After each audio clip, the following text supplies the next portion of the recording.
আলাইকুম। আজকে আমাদের দ্বিতীয় লেকচার। গত লেকচারে আমরা 16.3 অনুশীলনীর 1 এবং 2 নম্বর অঙ্ক করেছিলাম। আজকে আমরা 3 নম্বর অঙ্ক করব। তোমরা দেখতে পাচ্ছ অলরেডি অঙ্কটা এখানে করা আছে এবং সেটা আমি তোমাদের এখন বুঝিয়ে দিব। প্রশ্নটা আগে একটু পড়ে নাও। সেখানে দেওয়া আছে একটি বৃত্তের ক্ষেত্রফল 77 বর্গ মিটার এবং বৃত্তের ব্যাসার্ধ 21 মিটার। বৃত্তটি কেন্দ্রে কত ডিগ্রি কোণ উৎপন্ন করে সেটা আমাদের বের করতে হবে। তো এই তথ্যগুলো আমরা প্রশ্ন থেকে পাবো।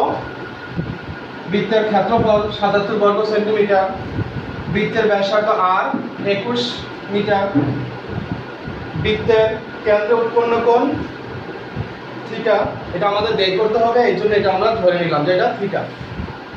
তো বৃত্তকলার ক্ষেত্রফল সূত্রটা আমাদের জানা আছে, θ/360 পাই আর স্কয়ার বর্গ একক।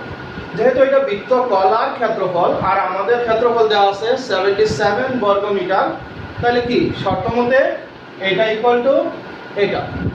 তার মানে আমরা লিখতে পারি শর্ত মতে এই সূত্র ইকুয়াল টু 77। আমরা সেটা লিখে নিলাম। থিটা ইন্টু পাই, পাইয়ের মানটা বসিয়ে দিলাম, ইন্টু আর এর মান হচ্ছে 21, তার উপরে স্কয়ার 360, এটা ভাগ আছে, সেটা ওই পাশে গেলে কি হবে, গুণ হয়ে যাবে। থিটা ইন্টু এই জিনিসটাকে যদি আমরা ক্যালকুলেটর দিয়ে ক্যালকুলেশন করি তাহলে আসবে, তোমরা করে দেখো, 1385.4456 এটা আসবে। আর এই দুটাকে যদি আমরা গুণ করি তাহলে 27,720 হবে। তো এই হলো আমাদের কথা। এখন আমাদের মূল উদ্দেশ্য আমরা হচ্ছে থিটা বের করব। তো থিটা যদি বের করি তাহলে থিটা সমান সমান এইটা গুণ আছে, ওইটা ওই পাশে গেলে কি হবে, ভাগ হবে। তাহলে পরবর্তী অংশটা আমরা এখানে করি। এই অঙ্কটা এখানে মুছে দেই। লক্ষ্য করো, বা থিটা ইকুয়াল টু 277,201,385.4456। সুতরাং থিটা ইকুয়াল টু, এটাকে যদি আমরা ক্যালকুলেটরে ক্যালকুলেশন করি, এটাকে এটা দিয়ে ভাগ দেই তাহলে আসবে 20 ডিগ্রি। 20 ডিগ্রি পয়েন্ট সামথিং আসে, ওইটা আমাদের না দিলেও চলবে। তাইলে কি পেলাম, সুতরাং বৃত্তের কেন্দ্রে উৎপন্ন কোণ কত ডিগ্রি, 20 ডিগ্রি। আনসার। এটাই হচ্ছে আমাদের কাঙ্ক্ষিত ফলাফল। তো ঠিক আছে, তোমরা এটা বুঝতে পেরেছো। নেক্সট আমরা 4 নম্বর অঙ্কটার দিকে আসবো। 4 নম্বর প্রশ্নটা একটু পরে দেখো, সেখানে কি লেখা আছে।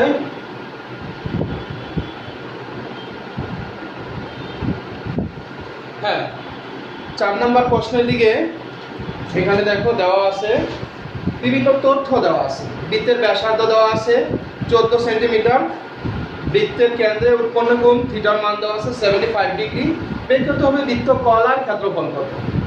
তো এটা আর আমি করে দিব না, কারণ তোমরা সূত্রটা বসালেই সূত্রের মধ্যে মান বসালেই আমরা কি করতে পারবো, সেই অঙ্কটা করে ফেলতে পারবো। তো সেটা তোমরা নিজেরা SW করে নিও, সেটা আমি পরে দেখে নিব। এখন আমরা যেটা করবো সেটা হচ্ছে 5 নম্বর অঙ্ক। 5 নম্বর অঙ্ক। তো 5 নম্বর অঙ্কটার দিকে তোমরা একটু তাকাও এবং সেখানে প্রশ্নটা পড়ো, পরে দেখো। একটি বৃত্তাকার মাঠকে ঘিরে একটি রাস্তা আছে। বৃত্তাকার মাঠকে ঘিরে একটি রাস্তা আছে। রাস্তাটির ভিতরের পরিধি অপেক্ষা বাইরের পরিধি 44 মিটার বড়। তাহলে আমি বৃত্তাকার মাঠ আঁকবো। এই যে বৃত্তাকার মাঠ,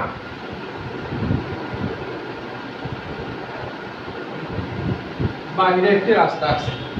তাহলে এই রাস্তার এটা হচ্ছে ভিতরের ব্যাসার্ধ আর এটাকে হলো বাহিরের ব্যাসার্ধ। তো বৃত্তাকার মাঠের আমরা কি করব, ভিতরের ব্যাসার্ধকে আর স্মল আর বাহিরের ব্যাসার্ধটাকে ক্যাপিটাল আর হিসাবে লিখে নিব। তো আমরা এখন অঙ্কগুলো লিখি। দেওয়া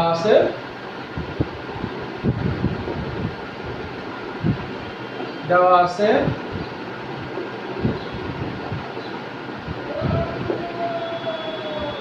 বৃত্তাকার, না সরি দেওয়া নাই, এটা আমরা মনে করি লিখে নিতে পারি। মনে করি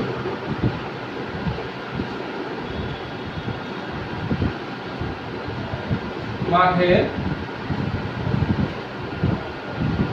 বাইরের ব্যাসার্ধ ক্যাপিটাল আর, সুতরাং মাঠের বাইরের পরিধি 2 পাই আর। এটা আবার মাঠের ভিতরের ব্যাসার্ধ স্মল আর, সুতরাং মাঠের ভিতরের পরিধি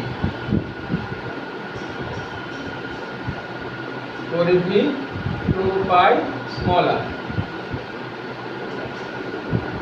এখন আমরা যদি রাস্তার ঠিক কত মিটার চওড়া বের করতে চাই, তাহলে আমাদের আর মাইনাস আর বের করতে হবে, এবং সেটা আসবে আমরা যদি বাহিরের পরিধি থেকে ভিতরের পরিধি মাইনাস করি। প্রশ্নে বলাই আছে যে বাইরের পরিধি ভিতরের পরিধি অপেক্ষা 44 মিটার বড়। তাহলে আমরা লিখতে পারি শর্ত মতে 2 পাই আর মাইনাস 2 পাই আর ইকুয়াল টু 44, বা এখান থেকে কমন যাচ্ছে 2 পাই কমন গেলে আর মাইনাস আর ইকুয়াল টু 44, বা আমাদের দরকার আর মাইনাস আর ইকুয়াল টু 44/2 পাই। রাস্তাটি চওড়া বলতে আসলে এটাকে বোঝায়, এটা হচ্ছে রাস্তাটি কত মিটার চওড়া। তাহলে কি ক্যাপিটাল আর থেকে যদি স্মল আর মাইনাস করি, তাহলে আমরা কি পাই, রাস্তা পাই, অর্থাৎ আর মাইনাস আর। তাহলে এটাকে আমরা ক্যালকুলেশন করলে আমরা যা আসবে সেটাই হবে আমাদের রেজাল্ট। পরবর্তীতে আমি উপরেরটা মুছে দেই, এখানেই করব। হ্যাঁ, তোমরা দেখে নাও। বা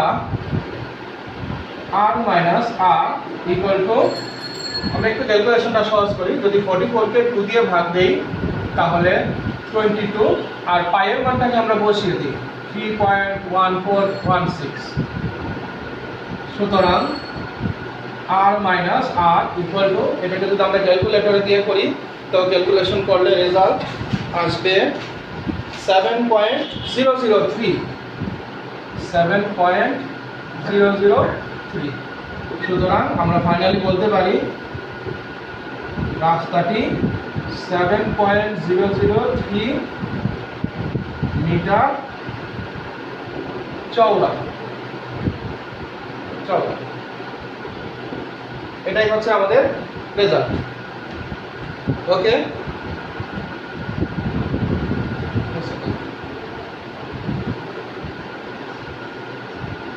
নেক্সট তোমরা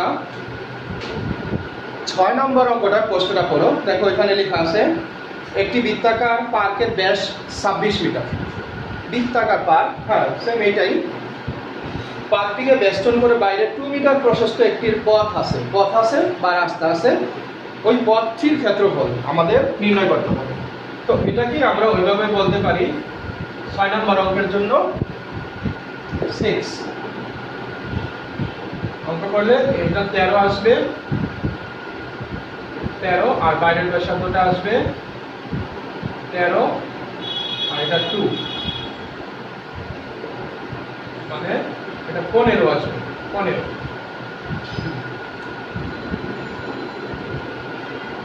তো এখানে আমাদের এটা হচ্ছে 2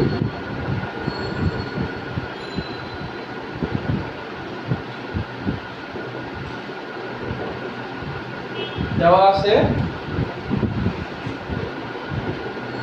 পার্কের ব্যাস, বৃত্তাকার পার্কের ব্যাস, বৃত্তাকার পার্কের ব্যাস, বৃত্তাকার পার্কের ব্যাস 26 মিটার, বৃত্তাকার পার্কের ব্যাস 26 মিটার। সুতরাং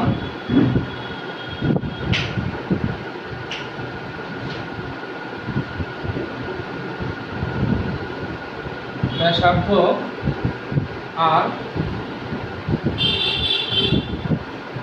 26/2 মিটার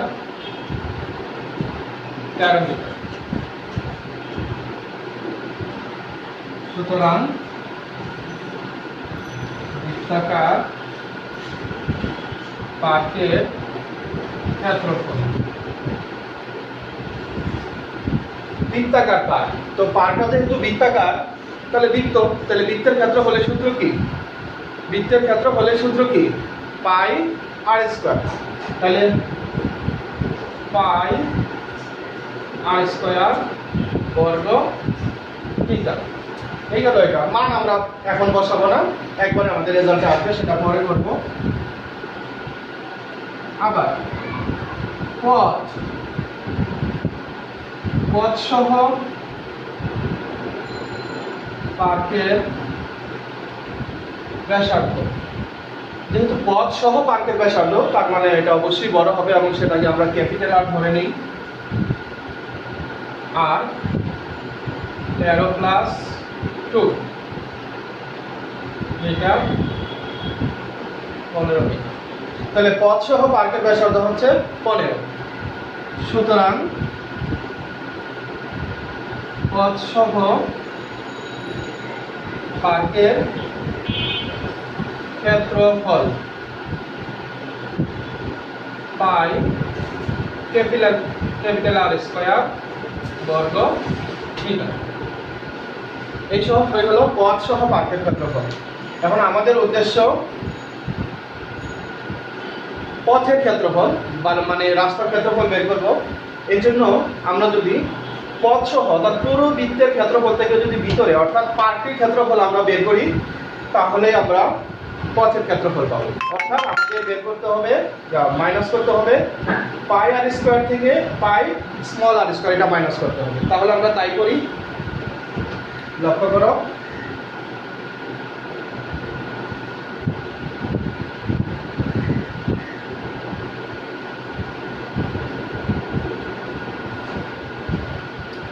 শর্ত মতে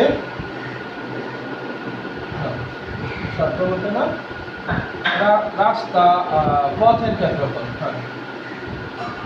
পথের ক্ষেত্রফল পাই আর স্কয়ার মাইনাস পাই আর স্কয়ার বর্গ মিটার। অর্থাৎ বাহিরের ক্ষেত্রফল থেকে ভিতরের ক্ষেত্রফল, রাস্তা সহ ক্ষেত্রফল থেকে মাইনাস করব পার্কের ক্ষেত্রফল, সমান পাই কমন আর স্কয়ার মাইনাস আর স্কয়ার বর্গ মিটার।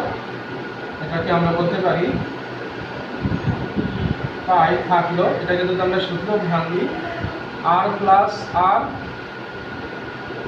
আর মাইনাস আর বর্গ মিটার।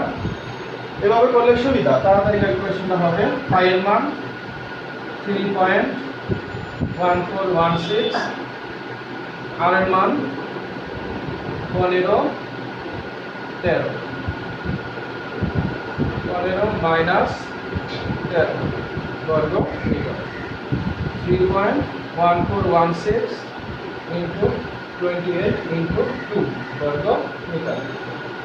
এটাকে আমরা ক্যালকুলেটরে করব। ক্যালকুলেটরে করলে তার একটা রেজাল্ট আসবে, সেটা হচ্ছে, তোমরা দেখে নাও, ক্যালকুলেটরে করো ক্যালকুলেশনটা, আমাদের আসবে 175.93। 175.93 বর্গ মিটার। প্রায়, কারণ ক্যালকুলেটরে আমরা একটু এগিয়ে ছিল, এখানে আমরা প্রায় দিয়ে এটাই আছে। তো আজকে 3টি অঙ্ক হলো, এই 3টি অঙ্ক তোমরা ভালো করে চর্চা করো। নেক্সট ক্লাসে আমরা এই চ্যাপ্টার শেষ করে ফেলবো, আর প্রায় 3টি অঙ্ক আছে সেটা শেষ হয়ে যাবে। তো সেই পর্যন্ত ভালো থেকো, আল্লাহ হাফেজ।